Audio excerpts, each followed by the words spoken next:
9h38 sur France Info et tout de suite c'est l'heure de l'invité politique.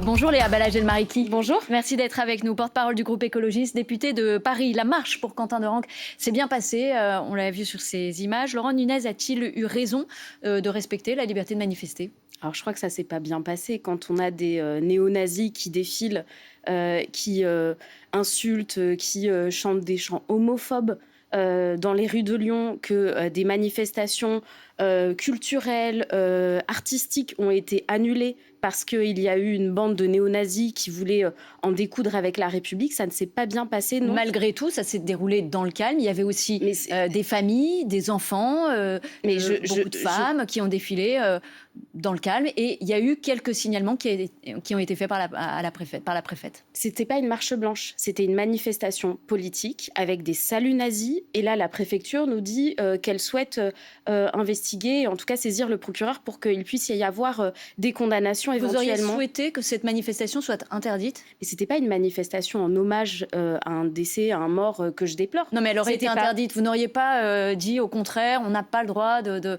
manifester dans ce pays ? Ça fait plusieurs fois que dans les rues de Lyon, dans les rues de Paris, on a des saluts nazis.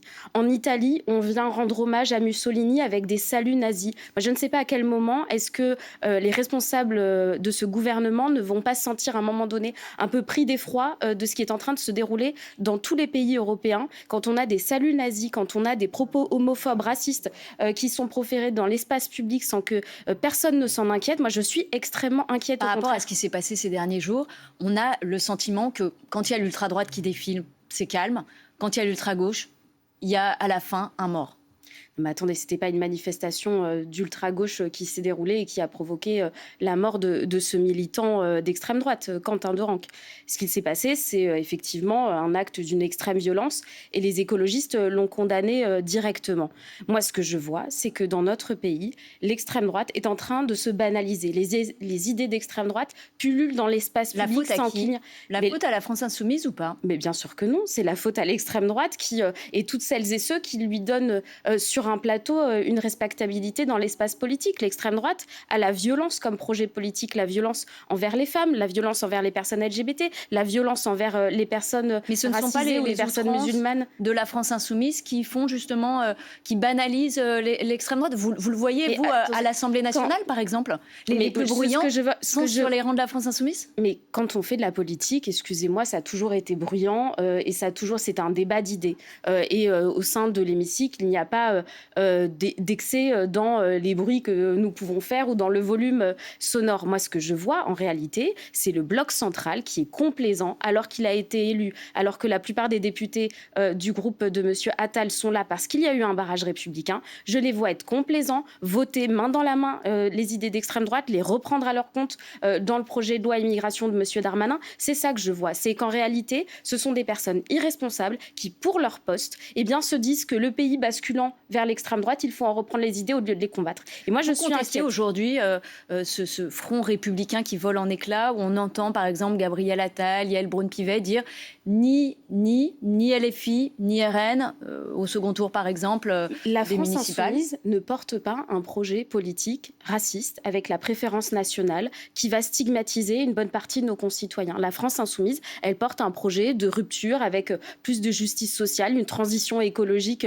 plus accélérée et ils sont tout à fait dans le champ républicain pour le faire. Moi, je considère que le Rassemblement national est un danger pour notre pays. Vous savez, mon premier engagement, j'avais 12 ans, c'était quand Jean-Marie Le Pen était au second tour de l'élection. 2002. Exactement. Est-ce que la France insoumise est toujours dans le champ républicain quand elle soutient la jeune garde ? C'est le cas de Jean-Luc Mélenchon qui soutient ce mouvement-là en disant que c'est un mouvement allié de la France insoumise. J'ai entendu Manuel Bompard dès le début de la semaine sur France Inter dire que si il y avait un lien avec des anciens membres de la Jeune Garde, qui est une organisation désormais dissoute, et que ces liens étaient avérés, eh bien il devait en tirer toutes les conséquences. Donc moi j'ai entendu aussi ces propos de la part de la France Insoumise. Donc ça tient pour les collaborateurs de Raphaël Arnaud, mais pas pour Raphaël Arnaud. Vous ne pensez pas que la France Insoumise doit, comme le dit Sébastien Lecornu ou le chef de l'État, faire le ménage dans ses rangs mouvement et suspendre, voire interdire Raphaël Arnaud au groupe La France Insoumise? Ça, c'est leur, j'allais dire, c'est leur organisation interne. Je pense que nous sommes mais ce sont quand même des alliés. Qu'est-ce que vous en pensez? Je vais en terminer. Je pense que les membres de la Jeune Garde qui ont été pour l'instant inquiétés, dont la présomption d'innocence court encore dans notre pays, eh bien, doit nous alerter sur les agissements, sur la violence qui existe aussi dans certains mouvements. Mais l'antifascisme dans notre pays n'est pas violent par nature. Quand il y a des combats contre l'extrême droite, c'est contre les idées d'extrême droite, et nous devons les combattre sur un terrain... Ces groupes ultra utilisent quand même la violence. Alors, il y en a, qui viennent de l'ultra-gauche ou de l'ultra-droite. Mais je vous parlais des groupes antifascistes de manière générale. La lutte contre les idées d'extrême droite, elle ne peut pas utiliser les méthodes de l'extrême droite qui sont la violence, la stigmatisation, la terreur. Ça, c'est les méthodes d'extrême droite. Il ne faut surtout pas tomber dans le piège de les utiliser pour mieux les combattre. On n'en sortira pas grandi et la démocratie en sortira abîmée. Ensuite, pour ce qui est de la position de la France Insoumise, moi, j'ai entendu ce qu'a dit Manuel Bompard. Je pense que effectivement, si Raphaël Arnaud doit en tirer des conséquences parce qu'il y a 2 de ses anciens collaborateurs, et bien peut-être qu'il pourrait se mettre en retrait. Ou je ne sais pas, c'est pas à moi de lui demander, je ne suis pas chef de son groupe parlementaire. C'est ce que vous proposez, par exemple. Ça peut être une piste pour que la justice, et c'est ça qui m'intéresse, que la justice fasse son travail sans que certains utilisent cette mort comme un outil de légitimation politique. Et c'est ce qui est en train d'être utilisé par l'extrême droite qui, en réalité, se refait la cerise sur cette mort tragique. Est-ce que la Jeune Garde doit être dissoute ou pas? Parce qu'il y a un recours. Oui, mais il y a un recours. Mais ça, vous soutenez cet abandon de la dissolution de la Jeune Garde? Non, cette Jeune Garde, elle a été dissoute. Là, manifestement, il y a des anciens membres qui pourraient être impliqués dans la mort. Eh bien, ça justifierait que la dissolution soit définitive. Mais il y a un recours. Je n'ai pas à me prononcer en tant que parlementaire sur une décision de justice en cours. Est-ce que ça modifie ce qui s'est passé, les alliances que vous pouvez avoir pour les municipales? Je pense par exemple à Avignon. Écologistes et Insoumis sont alliés. Avignon, c'est pas une ville totalement neutre puisque c'est la circonscription du député Raphaël Arnaud. C'est aux militants écologistes de vous répondre spécifiquement à cette question. Vous en faites partie. Mais je vais vous parler de l'ensemble des élections municipales. Nous sommes dans un moment où la droite reprend les idées d'extrême droite. Nous sommes dans un moment où l'extrême droite ne se présente pas contre certains candidats de droite. Je pense notamment à la commune de Taverny dans le Val d'Oise, où une candidate LR va affronter un candidat écologiste parce que l'extrême droite a choisi de faciliter l'élection de cette candidate vice-présidente à la région Île-de-France. Eh bien, moi, je suis foncièrement contre le fait que nous puissions laisser des villes à la droite et l'extrême droite. Et donc, chacune et chacun devra prendre ses responsabilités. Les insoumis, les écologistes, les socialistes, chacun de leur côté. Et je ne souhaite pas que nous puissions laisser la droite être aux mains de certaines collectivités territoriales, ce qui fragiliserait aussi notre capacité de résistance aux idées d'extrême droite. Mais donc, à Avignon, vous restez unis? Et à mon sens, il n'y a aucune raison de changer un accord alors que nous sommes à 3 semaines des élections. Et au second tour, il peut y avoir des accords écologistes, LFI? Moi, on a entendu au PS, ils disent dans des cas très rares, et si LFI reconnaît, s'éloigne de toute forme de violence. Bien sûr que la France Insoumise doit pouvoir tirer, je le disais, un certain nombre de conséquences. La manière dont la Jeune Garde a pu être impliquée dans ce qui s'est passé à Lyon.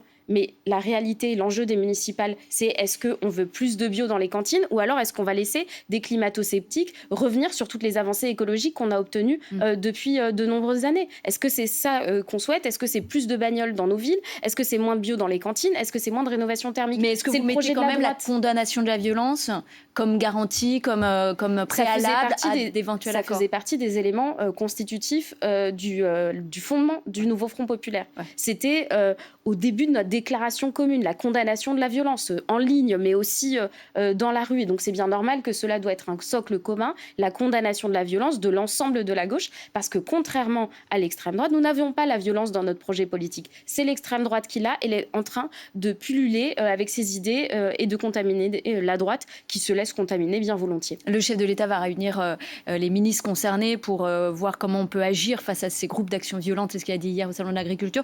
Qu'est-ce que vous attendez, vous, d'une telle réunion? Est-ce qu'il faut dissoudre tous les groupes ultras?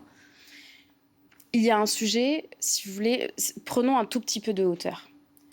si la violence existe dans les mouvements parfois d'agriculteurs qui en viennent à saccager des permanences parlementaires, que ce soit des membres mon groupe écologiste, de nombreux députés ont vu leur permanence être saccagée, que ce soit des agents de l'OFB qui sont menacés par des agriculteurs ou bien d'autres groupes qui en sont violents. C'est qu'on a un problème de démocratie, c'est qu'il n'y a plus d'espace où la discussion apaisée est possible et surtout crédible. Parce que le résultat des élections n'est pas entendu, parce qu'au moment des Gilets jaunes, quand on a noirci les cahiers de doléances, ils n'ont toujours pas été rendus au vert. C'est ma collègue Marie Pochon, députée de la Drôme, qui l'a rendu possible et on attend encore que le gouvernement mette les moyens pour que ce soit possible. On a eu des conventions citoyennes sur lesquelles tout le monde s'est assis, au premier lieu duquel le président de la République. Et donc, tous les cadres démocratiques sont abîmés, décrédibilisés par le gouvernement. Eh bien ça, il faut peut-être aussi remettre de l'intention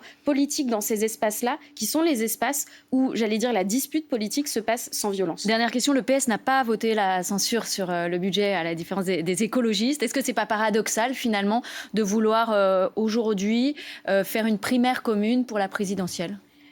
Je pense que nous l'avons déjà répété, nous n'avons pas eu le même rapport stratégique à ce budget et à son adoption ou son rejet. Ça, c'est un état de fait, mais c'était aussi le cas avec le budget de M. Bayrou. Et cela ne nous a pas empêchés de créer des alliances pour les élections municipales.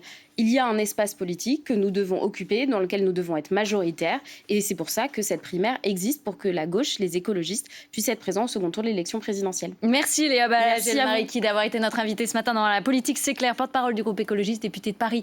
Restez avec nous sur France Info.